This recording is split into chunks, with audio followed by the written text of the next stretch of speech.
Durante a juventude, aí sim, você ganhar muito músculo durante a juventude, você já sai na frente. Por quê? Você já tem uma reserva, uma poupança muito boa para que na velhice você tenha esse músculo para garantir aí tudo que você precisa. E aí dentro da nutrição, o que a gente pensa quando a gente fala em massa muscular?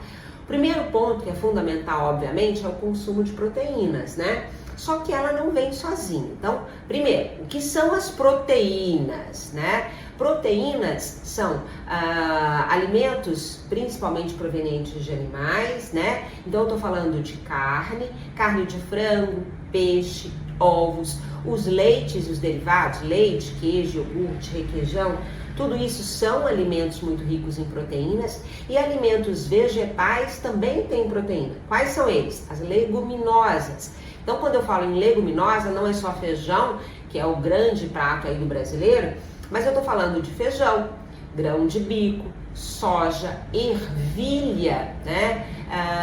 Que são fontes de proteína também. A quinoa também, que é um alimento considerado como um alimento muito completo, ela tem também quantidade de carboidrato, mas também tem uma quantidade de proteína grande.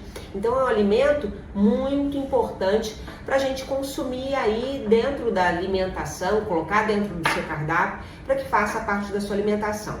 E obviamente, tá? Músculo é construído quando a gente tem fontes de energia adequada dentro do corpo. E aí, para isso, a gente precisa dos carboidratos, tá? Carboidrato a gente vai consumir através de quê? A gente vai consumir através de arroz, batata, macarrão, mas não só esses, tá? A gente também tem carboidrato dentro das frutas, dos vegetais. Então todas as frutas, todos os vegetais, todas as folhas também, porque a gente só tem 3 macronutrientes: carboidrato, gordura e proteínas. Então tudo aquilo que não tem a proteína ou a gordura são fontes de carboidrato, sim. Uns em maior quantidade, em outros em menor quantidade. Mas esses alimentos fornecem carboidratos para a nossa alimentação. E por último, não menos importante também, a gordura. Por quê? Porque a gordura ela é fundamental para que a produção de hormônios seja adequada no nosso corpo. E para a gente ter massa muscular, a gente precisa da produção hormonal adequada, tá? Isso é fundamental. Então, eu preciso de alimentos ricos em gordura, que são o quê? São as gorduras da carne, os óleos, então a gordura proveniente do leite, né? E aí, claro, eu vou querer que você consuma, eu como nutricionista, que você consuma as melhores gorduras, as gorduras melhores, que são as gorduras provenientes do azeite, as gorduras provenientes dos peixes, das carnes magras, porque a carne vermelha tem uma quantidade de gordura saturada que em excesso faz mal para o organismo, mas que em quantidades controladas ela é benéfica sim, porque a gente precisa desse consumo de gorduras. Então, é preciso equilibrar essa alimentação e todos esses macronutrientes têm que estar na sua alimentação para que você consiga manter a sua massa muscular e ganhar músculo para levar a sua longevidade. Exato. E os exercícios, óbvio, né? Mas uma das estratégias essenciais para a combinação dessa mudança da composição corporal, do aumento da massa muscular e da manutenção da massa muscular para o nosso envelhecimento, são as estratégias nutricionais adequadas. Outras estratégias interessantes também é relacionada à qualidade do sono, a relação também dos níveis de hormônio naquele processo de envelhecimento. O ganho de massa muscular ele é possível em qualquer fase da vida, desde a infância, da adolescência, da juventude, da vida adulta, da vida idosa. Então, não tem fase para começar a melhorar a sua alimentação e para começar a praticar exercícios de força e exercícios aeróbicos também. Certo, e aí, por exemplo, se eu quero ganhar massa muscular, Núbia, uma pergunta, se eu quero ganhar massa muscular, o meu principal foco é o ganho de massa muscular, o que eu devo privilegiar nos exercícios físicos? Ou, na verdade, eu tenho que fazer a associação deles ou eu posso privilegiar algum? A gente, na composição corporal, prefere que o ganho de massa muscular seja estimulado pelo estímulo da sobrecarga, pelo estímulo da força. Então a gente precisa fazer o aumento progressivo do treinamento de força em várias diferentes formas. Por exemplo, ganho de volume, quantidade de vezes por semana que treina, exercícios com menor a maior complexidade, exercícios com menor carga para maior sobrecarga, tudo isso de forma orientada, individual, com o estímulo do treino de força. Se a gente quer ganhar massa muscular, se a gente tem, além da necessidade e desejo do ganho de massa muscular pela nossa saúde, também tem a necessidade da perda da gordura corporal. O que pode ser feito como uma possível estratégia nesse caso? Combinar o exercício de força com o exercício aeróbico na mesma sessão.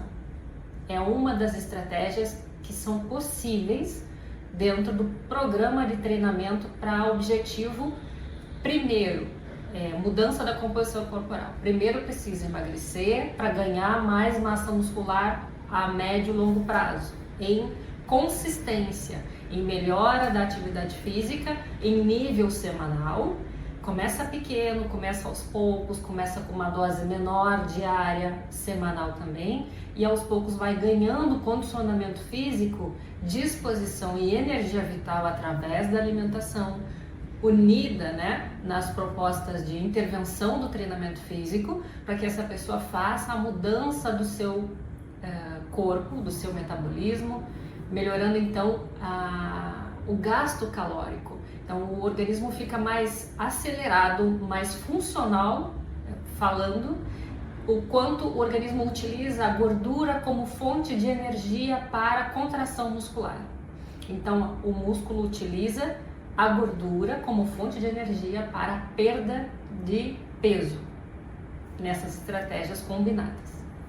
Então no BO que ela tá falando pra gente, tem que puxar ferro. Não tem outro jeito. Tem que puxar ferro, tá bom? Tem que puxar ferro. E eu acho bacana frisar o que você acabou de falar, né? Porque tem muito isso, esse mito, né? De que, quando eu sou jovem é muito fácil ganhar massa muscular, mas no envelhecimento, na velhice, eu não vou conseguir. Obviamente, quando você é jovem, é muito mais fácil ganhar o músculo, sim. Por quê? Porque é uma fase onde o organismo entende que você precisa mais desse músculo. Você está na fase ativa da sua vida, né? A fase onde você vai trabalhar mais, você vai precisar desse músculo. Então, o organismo, óbvio, ele vai fazer com que você ganhe músculo com maior facilidade. Mas mesmo estando mais velho, a mulher, por exemplo, na menopausa, onde a gente tem um declínio grande da massa muscular, se ela se alimentar bem, se ela fizer os exercícios físicos com regularidade, ela não só deixa de perder essa massa muscular, como ela pode ganhar músculo, né? Então é muito importante isso.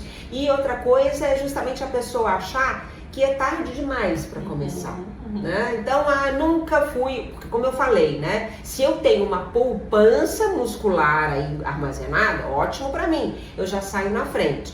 Mas sim, infelizmente, por questões aí variadas, eu não tive a oportunidade, ou enfim, eu não fiz exercícios físicos, acabei tendo uma alimentação mais desregrada por questões da vida. Não significa que tudo está perdido e que agora vai assim e pronto, acabou. Não, em qualquer momento da vida eu posso mudar os meus hábitos.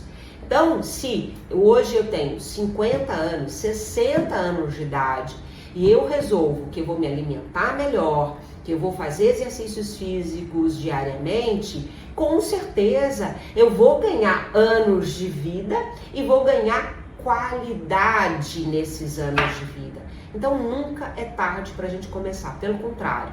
Quanto mais cedo você começar, melhor para você, mas sempre começar é muito melhor do que você não fazer nada por você a vida inteira, né? Exato. E trazendo um alerta para os homens. Homens também entram com uma mudança hormonal durante os 45 mais, que a gente chama de andropausa na ciência. a menopausa masculina, né? Homem também precisa cuidar da sua saúde hormonal, da sua saúde muscular através de estratégias nutricionais individualizadas para cada corpo, para cada fase da vida. Então, a fraqueza muscular é sinônimo de dor, é sinônimo de fragilidade, é sinônimo de adoecimento precoce. Então, massa muscular traz muita qualidade de vida pra gente e é interessante que a gente mantenha ela. Exatamente, né? Hoje a gente fala muito da menopausa, né? Um assunto que está muito aí na moda, graças a Deus, né? As mulheres estão sendo ouvidas, mas é importante o homem saber que, claro, né, em condições muito distintas, não na mesma velocidade, da mesma forma que as mulheres, mas o homem também tem esse processo de envelhecimento, de queda dos seus hormônios. E aí, da mesma forma que para a gente mulher, a gente tem esse declínio de massa muscular, para eles também acontece. E aí, a mesma fragilidade óssea, né? Então, a gente sabe que o músculo, ele fortalece os nossos ossos. Porque osso é muito frágil, gente. Os nossos ossos são muito frágeis. O que mantém a nossa estrutura corporal são os músculos que nós temos. E com o envelhecimento, a gente tem uma descalcificação que torna os nossos ossos ainda mais frágeis. E aí, quando eu tenho um músculo bom, ativo, uma massa muscular ativa, e quando eu trabalho essa massa muscular com regularidade, o meu cálcio, ele é melhor absorvido, ele cola melhor nos ossos, tornando os meus ossos mais fortes. Então, quando a gente fala de massa muscular, ela é importante também para a saúde óssea. E é para a saúde mental também. Então, a gente previne diversas condições de adoecimento mental com a reserva muscular, com o treino de força, com o treino aeróbico, reduzindo muitos os sintomas de ansiedade, de depressão que podem acontecer na vida adulta e na adolescência também. Nossa, que maravilha, né? Então, pois é muito mais complexo do que a gente imagina. O benefício de você cuidar daquilo que você come, cuidar do seu movimento, ele vai, na verdade, beneficiar você como um todo, tá?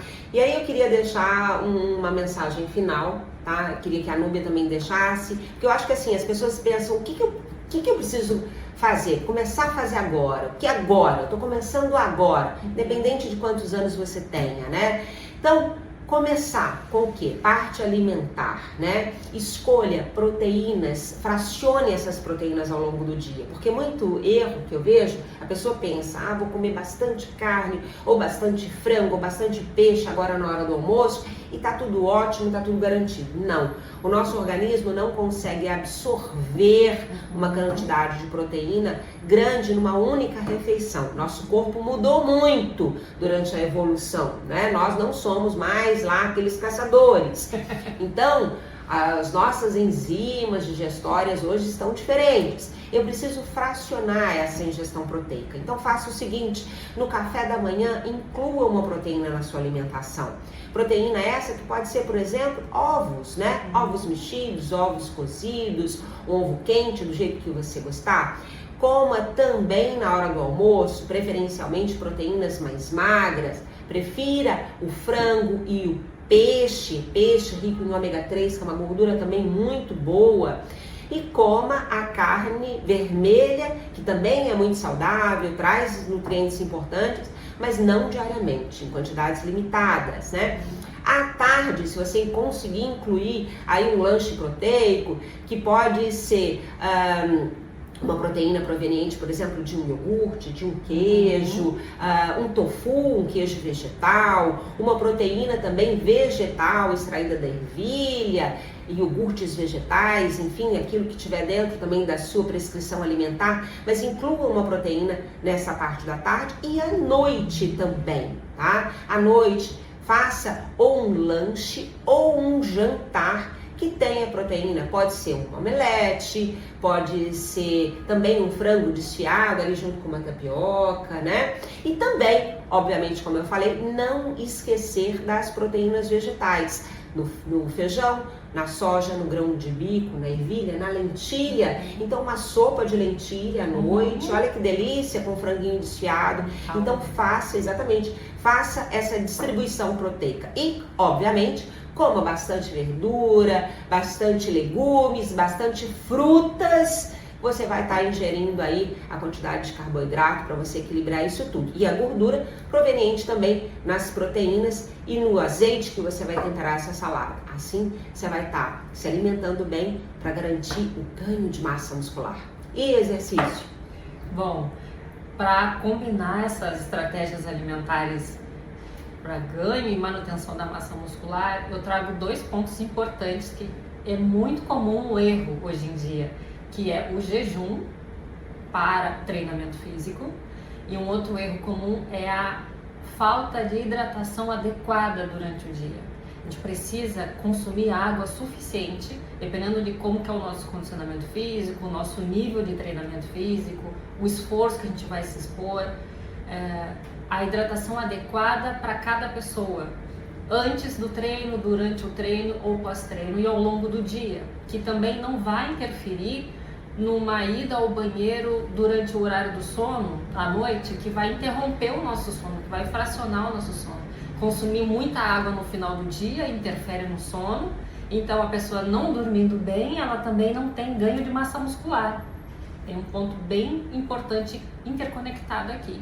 Se ela não faz uma boa alimentação pré-treino e pós-treino, ela também tem uma dificuldade de ganho de massa muscular, ou até uma perda de massa muscular se ela não tem uma estratégia nutricional adequada para o condicionamento físico que ela está exigindo, né? Então, treino de força é necessário que seja no mínimo 2 vezes por semana, de 2 a 3 vezes por semana, dependendo do condicionamento físico que a pessoa está naquele momento.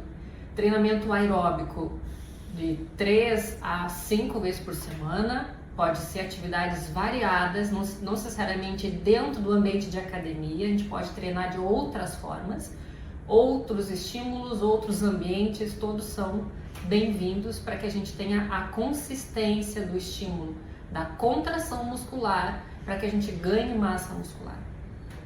Maravilha, que ótimo então. Estaremos de volta com outros vídeos trazendo informações para vocês. Foi um prazer estar aqui com vocês. Tchau.